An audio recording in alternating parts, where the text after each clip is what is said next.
Today is the 28th of April 2026. Yesterday I explained that defilements are not merely mental illnesses that cause discomfort and suffering. They are also forces that distort and overpower the mind, leading it away from clarity, restraint, and wise judgment. When they become strong, they can drive a person to behave in ways resembling madness. I then listed the 8 kinds of maddened persons and followed with the story of King Ajatasattu to illustrate how even someone with past good merits can become overwhelmed by the power of defilements. And then I explain how sincere, accurate aiming and sufficient effort are for observing the meditative object. I also spoke about the 3 wrongful thoughts that tend to arise when meditators fail to aim their minds accurately at the meditation object. So meditators should ensure that they are accurately attending to the meditation object and applying sufficient effort. This should be done at every moment and with every object, whether it is the rising and the falling of the abdomen, the movement of the foot, daily activities, or mental objects. In addition, they should ensure that this accurate attention and sustained effort are maintained consistently and continuously, observing like one rising and falling after another, or one step after another, without interruption. Generally, meditators fail to apply mindfulness during daily activities. They tend to believe that mindfulness, being mindful in everyday life, is less important than during sitting or walking meditation. Some even think that mindfulness in daily activities does not count as meditation practice. So they take it lightly. In fact, being mindful in everyday activities is equally important and beneficial. If meditators want to experience rapid progress and understand the essence of vipassana meditation, they should put equal effort into maintaining mindfulness throughout daily life. Therefore, I would like to emphasize that you should do your best. You should do your best to aim at daily activities accurately and precisely. If meditators practice in this way, they become capable of preventing three kinds of unwholesome or wrongful thoughts from interrupting them. If such thoughts arise for any reason, they will be able to redirect their attention back to the main meditation object. If, if I am to speak further about the benefits of accurate aiming, it should be emphasized that accurate aiming is also essential for keeping the mind free from sloth and torpor. For keeping the mind free from sloth and torpor. Sloth and torpor are among the many hindrances that obstruct and block progress in meditation. They make the mind heavy, dull, cloudy, foggy, and unclear. Meditators are quite familiar with sloth and torpor. There are very few who do not know them from direct experience.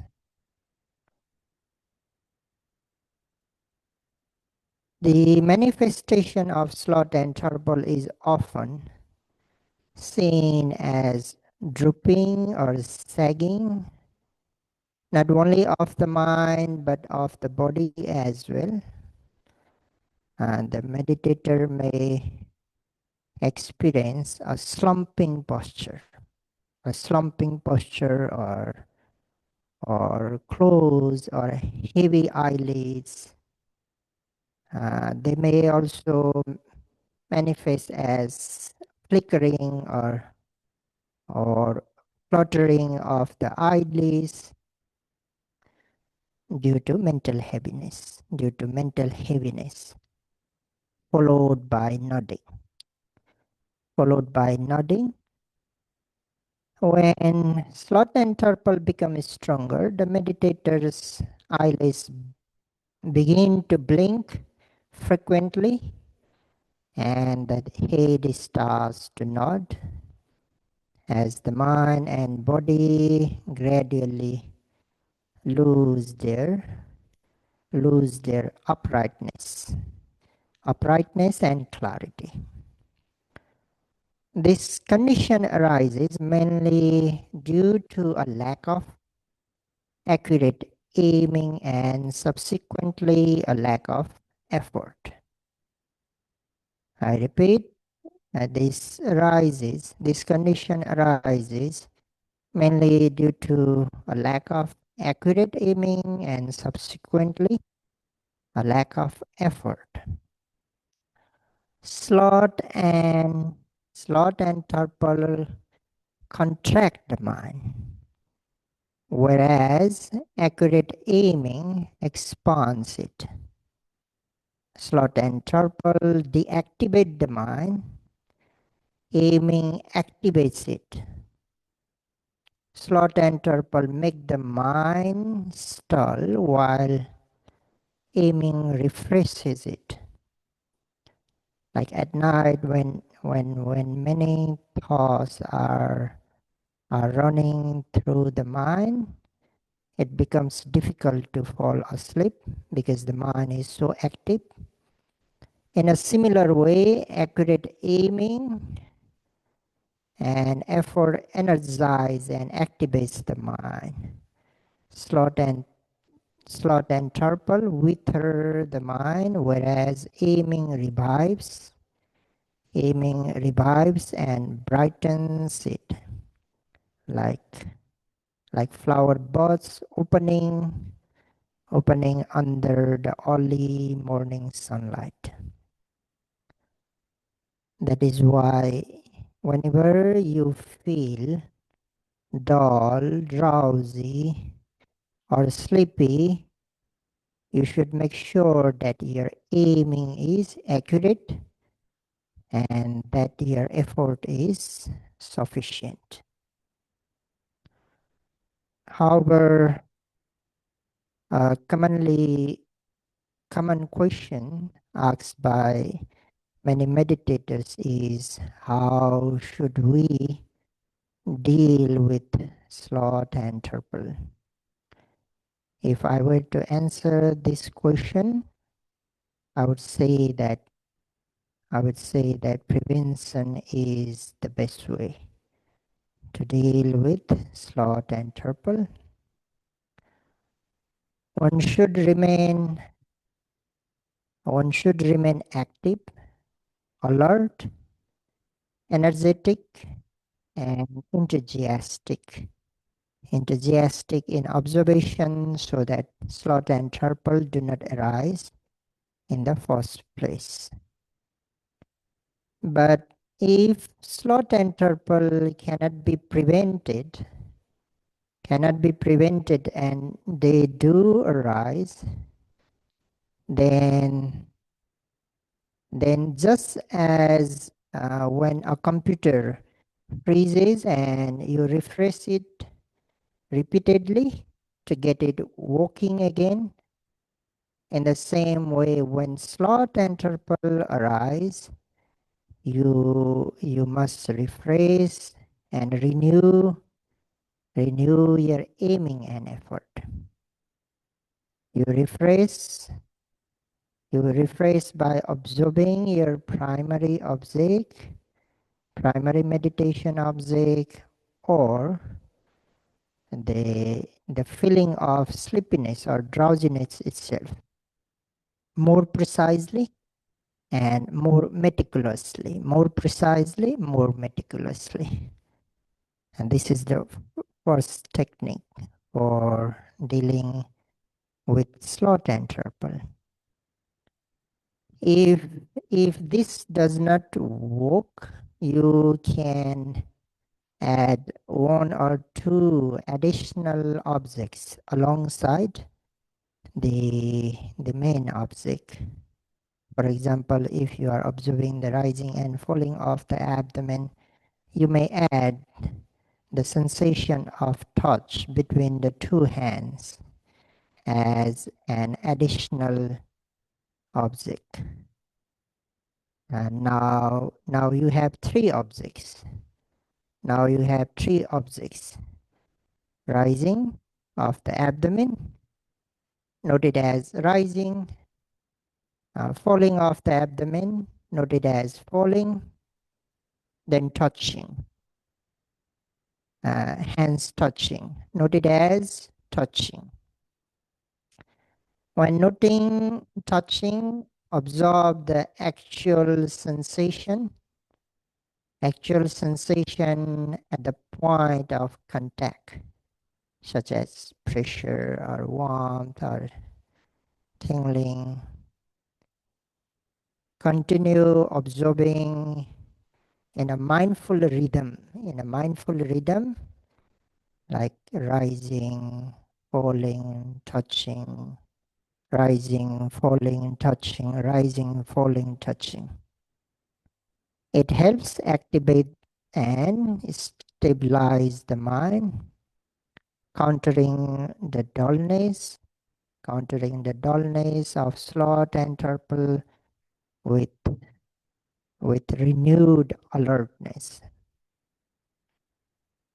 If you wish to add two additional objects, you may add like sitting and touching. When noting sitting, observe the posture of the body by scanning swiftly, from bottom to top, from the base of the body up through the head, from base of the body up through the head. This helps bring full attention, full awareness to the seated posture. And for touching, continue observing the point of contact between the two hands, focusing on the actual sensations such as pressure, temperature, or texture. Now you are walking with four objects. Rising of the abdomen, noted as rising. Falling of the abdomen, noted as falling. Then sitting. Sitting, note as sitting, while scanning the posture from bottom to top. Then touching, note as touching, feeling the contact point. Now continue observing in this cycle, like rising, falling, sitting, touching, rising, falling, sitting, touching, again rising, falling, sitting, touching. This rhythm of observation keeps the mind alert, engaged, and energized, preventing it from sinking into sloth and torpor. Alternatively, you may choose to temporarily set aside the rising and falling of the abdomen and focus solely on sitting and touching as your meditation object. If you do so, it is better to observe at least two distinct touching points. Two distinct touching points to maintain alertness and prevent dullness. I recommend observing the contact between the buttocks and the cushion. Like first observe the touching sensation of the right side of the buttocks. Then observe the touching sensation on the left side.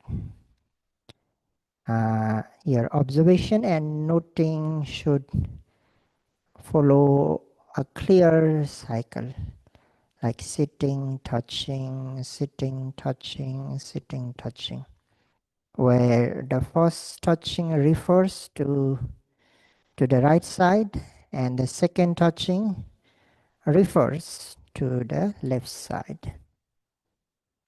So continue noting in this rhythm, sitting, touching, sitting, touching, sitting, touching. This simple yet effective cycle helps stabilize attention and then energize mindfulness and counteract mental heaviness and dullness.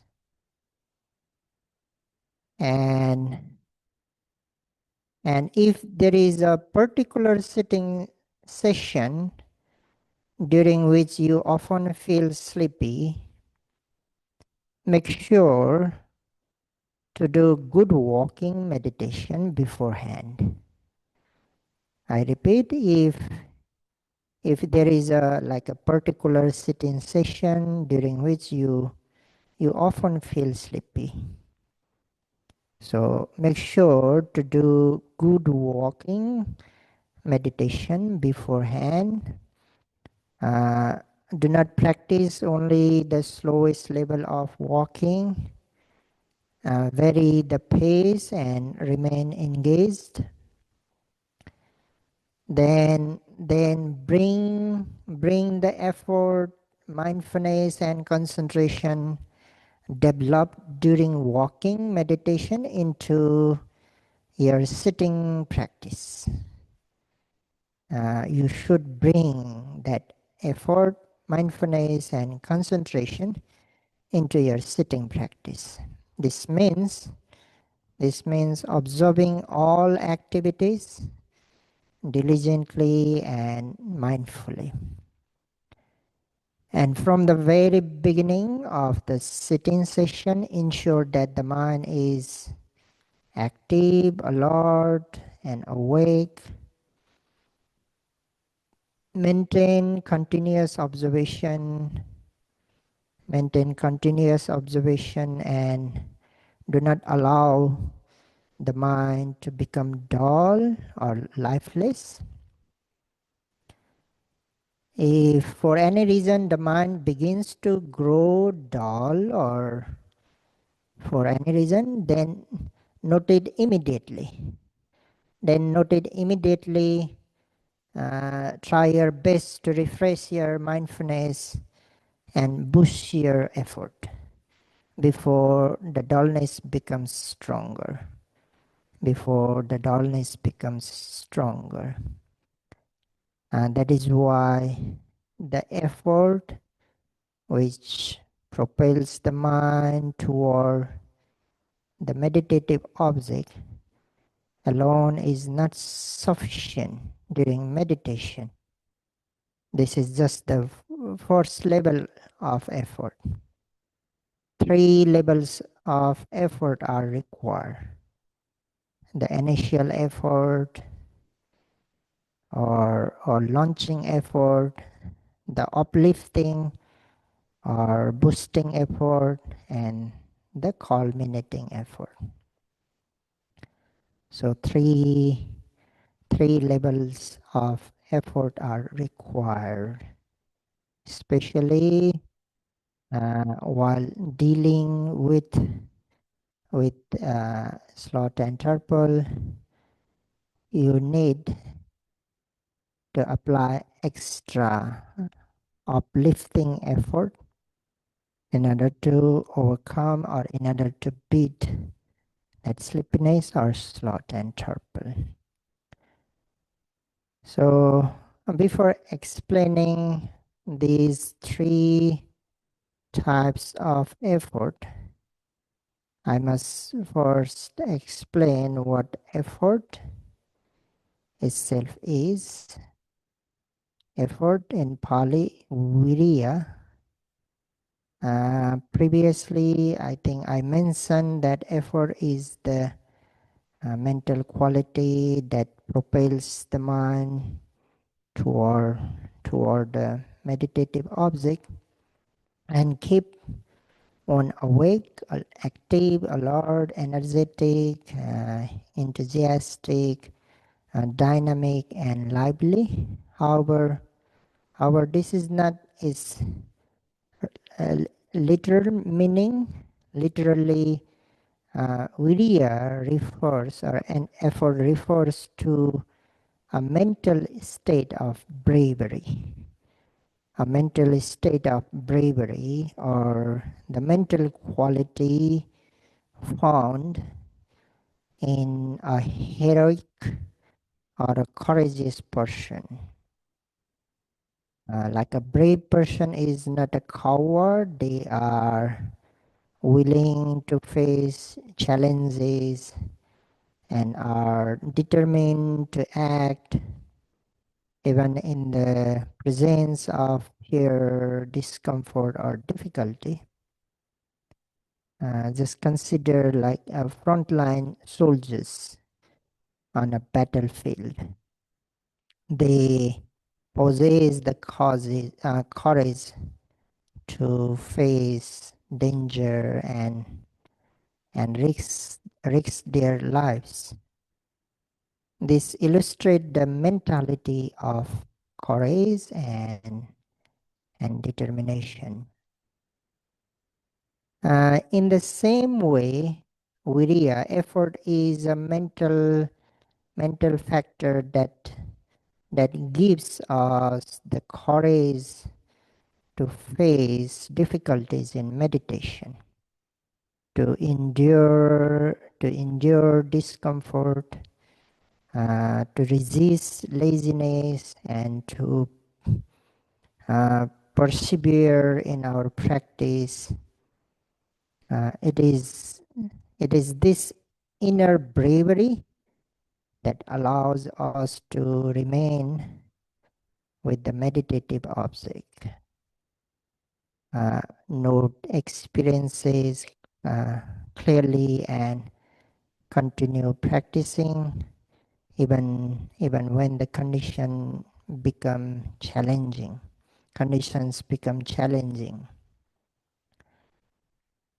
This bravery enabled you to leave behind worldly pleasure, family responsibilities, and business obligation in order to come to the meditation center.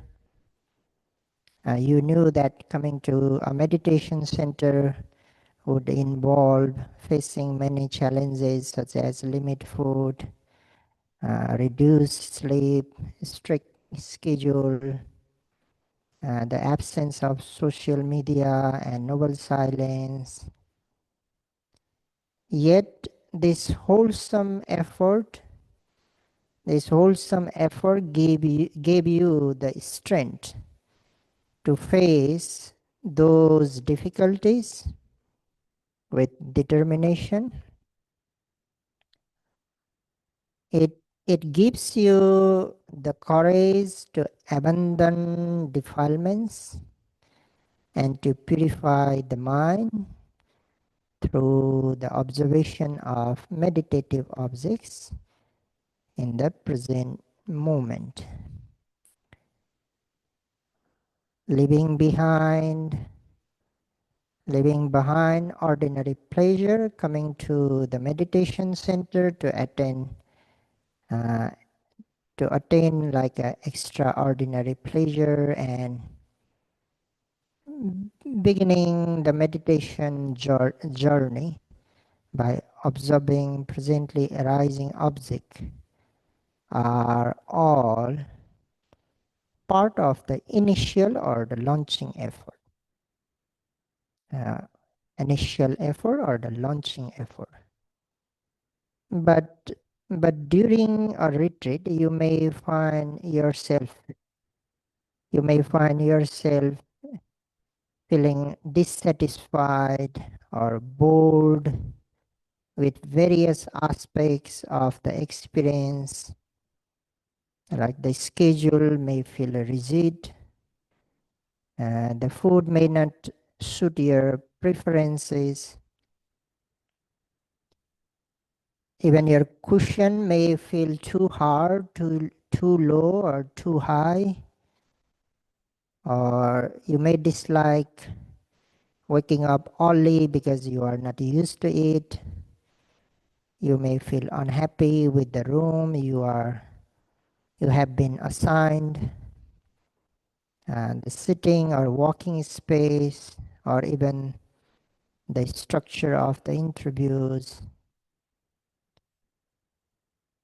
On top of that, dissatisfaction often deepens because in almost every sitting you encounter unpleasant feelings, aches, discomfort, or tension.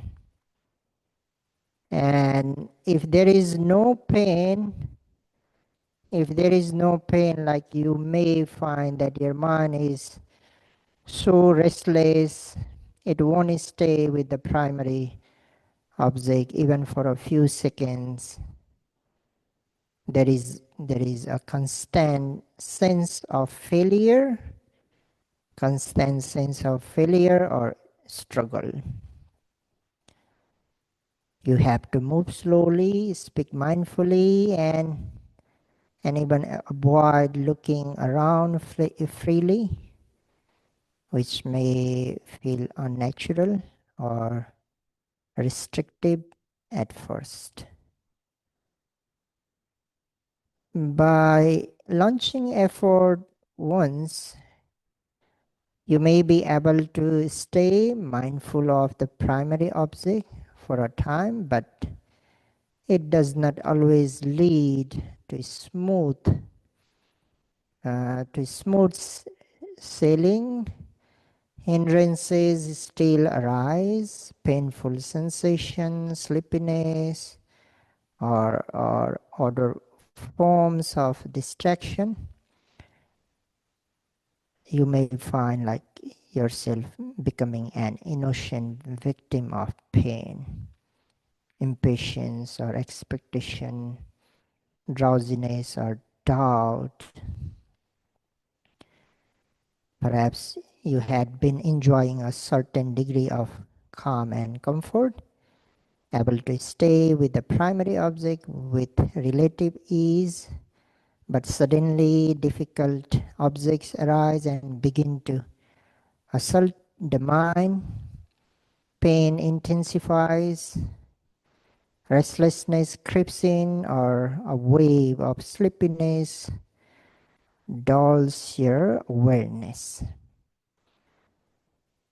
In these in these moments, the mind tends to become discouraged, lethargic, or even apathetic.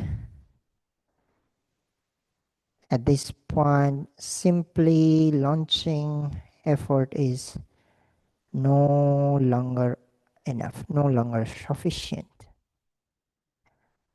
This initial momentum begins to fade, and you need an extra boost. You need an extra boost, an inner surge to of energy and determination to rise above the hindrances.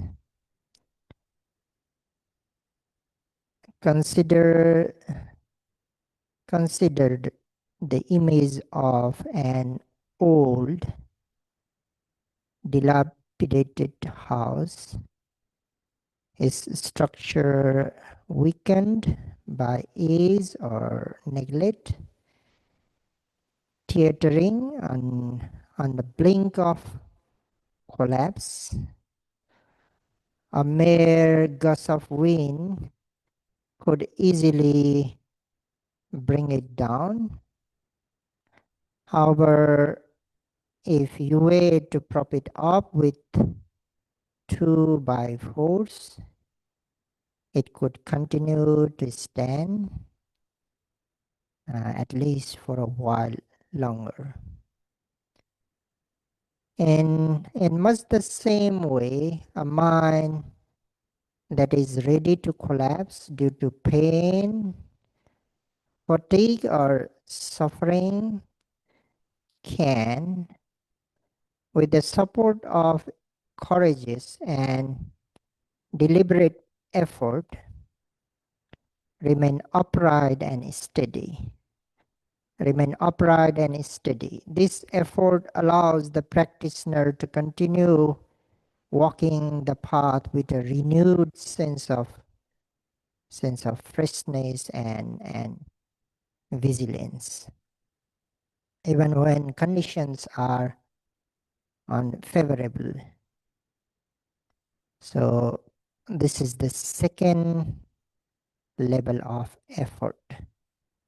This is the second level of effort known as uplifting effort or boosting effort, also referred to as suppressing effort because it suppresses hindrances, difficulties, dissatisfactions.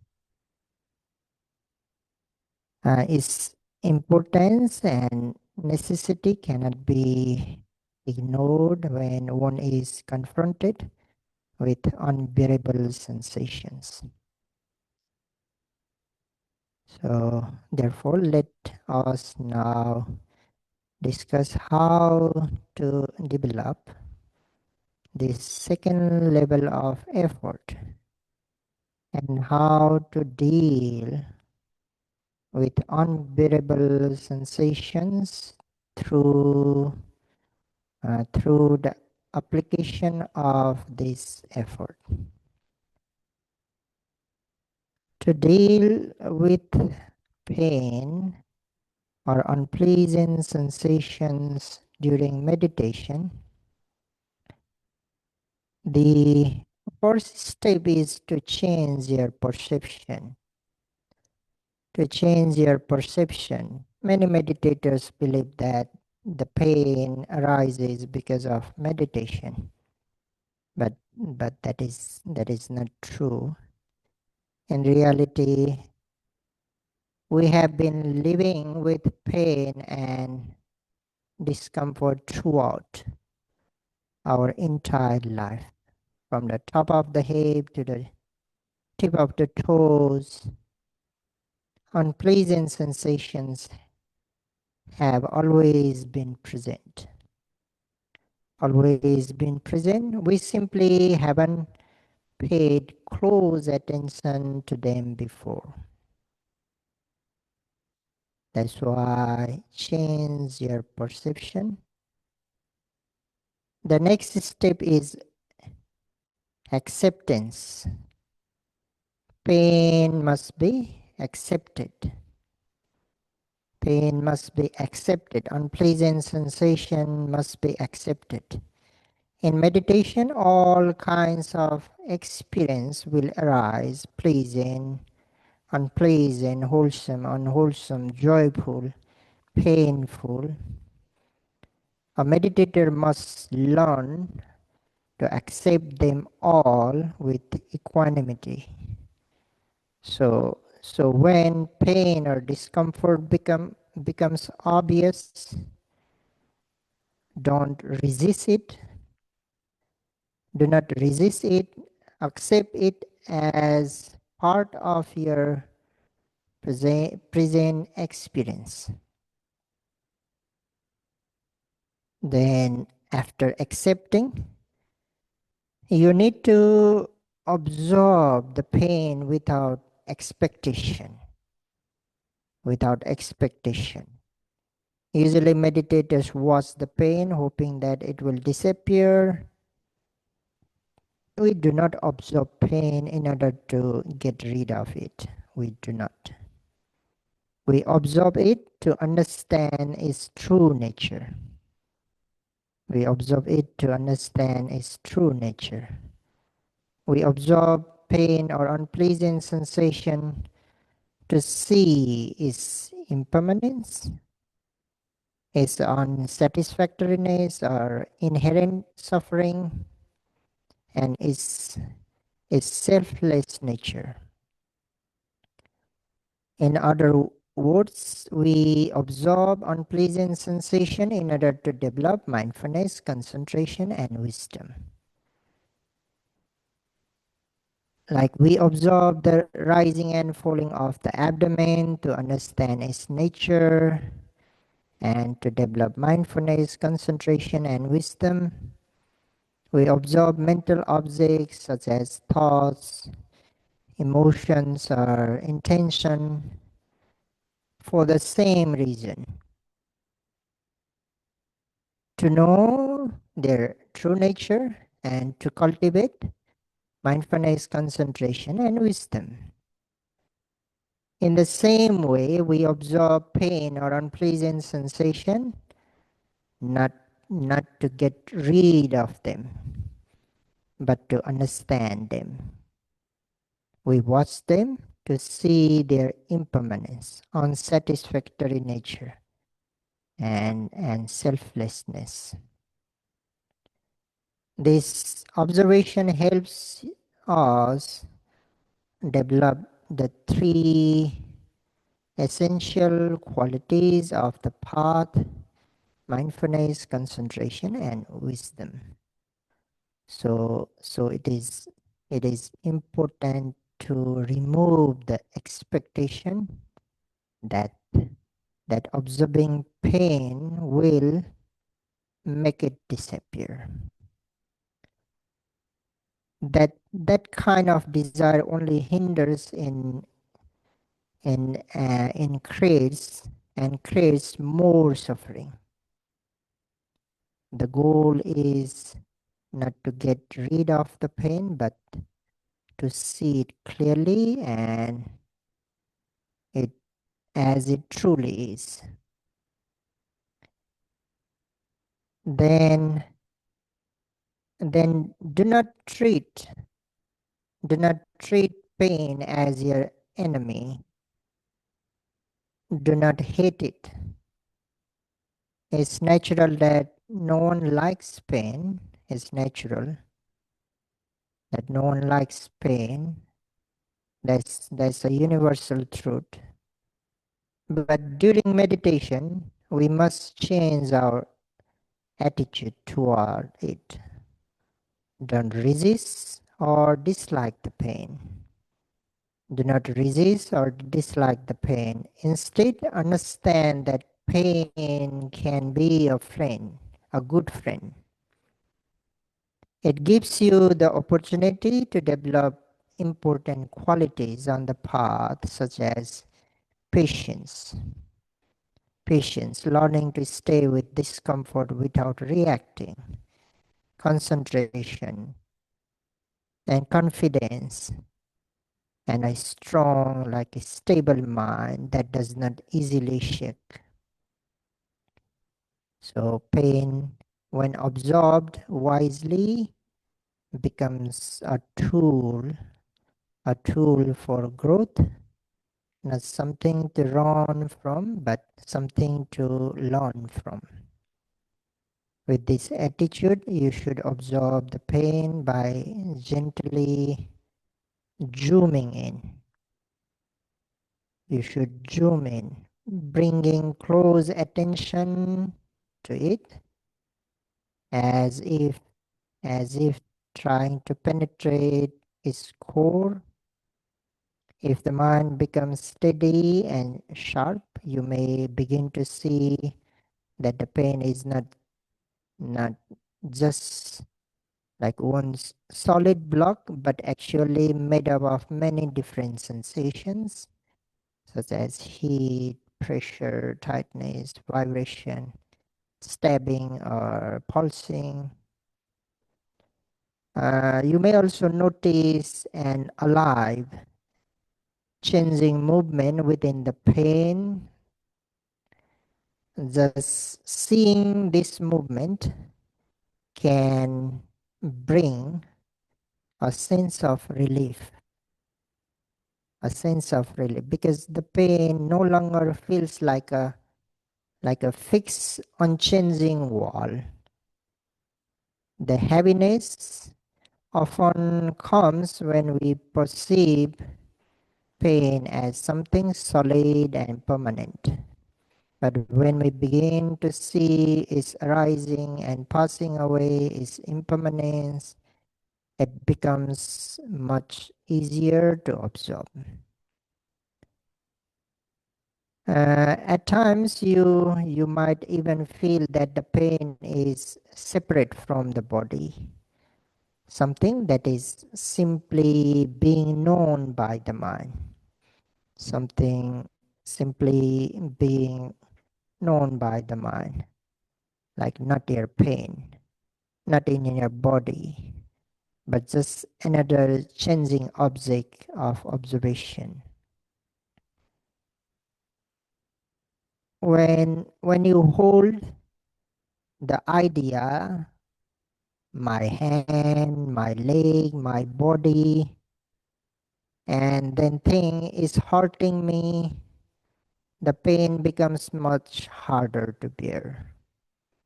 This sense of the sense of ownership and identification adds an extra layer of suffering.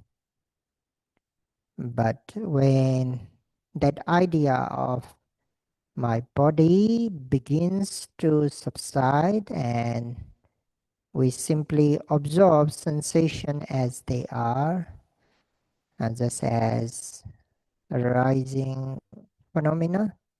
The pain becomes much easier to endure. It's no longer my pain. It's no longer my pain, but just a changing experience happening in awareness.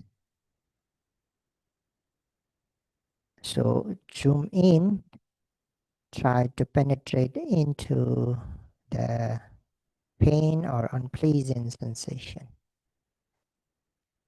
After zooming into the pain, if nothing seems to be happening and you find it too difficult to handle, then it's okay. It's okay to zoom out for a while.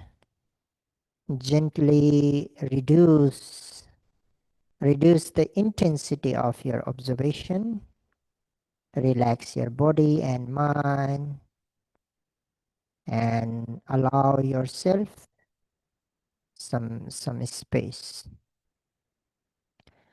After a short while, when you feel more stable and confident, you can try zooming in again. Zooming in again.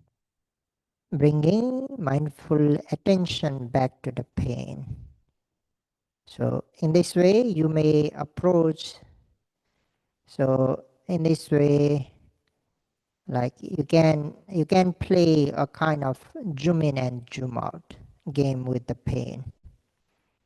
This flexible approach helps you to stay engaged with overwhelming without overwhelming yourself.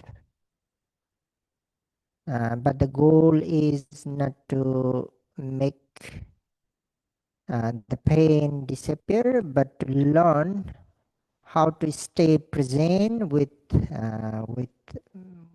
patience and balance. If if playing the game of zoom in and out on the pain does not help, and it still feels overwhelming, then it's okay to completely ignore the pain if you can. If you can completely ignore the pain and gently bring your attention back to the rising and falling of the abdomen or any other meditation object that feels easier and more manageable at that moment. But to do this, you may need to apply a little extra effort, a deliberate act of mental redirection to pull away your attention from the strong sensation and to return it to the chosen object. This may not be easy. This may not be easy as the pain is obvious and demanding, but with patience and persistence, the mind can be trained to return again and again. Remember, the goal is not to make the pain disappear or to get rid of the pain, but to strengthen patience, effort, mindfulness, concentration by wisely choosing where to place your attention. After observing the primary object or any object that helps you regain stability, once you feel more confident and calmer, you may return to the pain to observe it again. So this is the technique we may apply when we observe, when we deal with the unpleasant sensation not to just deal with unpleasant sensation, but to strengthen patience, effort, mindfulness, and concentration. There are still a few more points to discuss on how to deal with unpleasant experiences, sensation, to strengthen effort and avoid slackening. I will continue this discussion tomorrow. For today, may you all be able to observe your meditation objects with accurate attention, accurate aiming, and sufficient effort. And when unpleasant experiences arise, may you be able to strengthen and develop the second level of effort, allowing you to continue your meditation practice smoothly.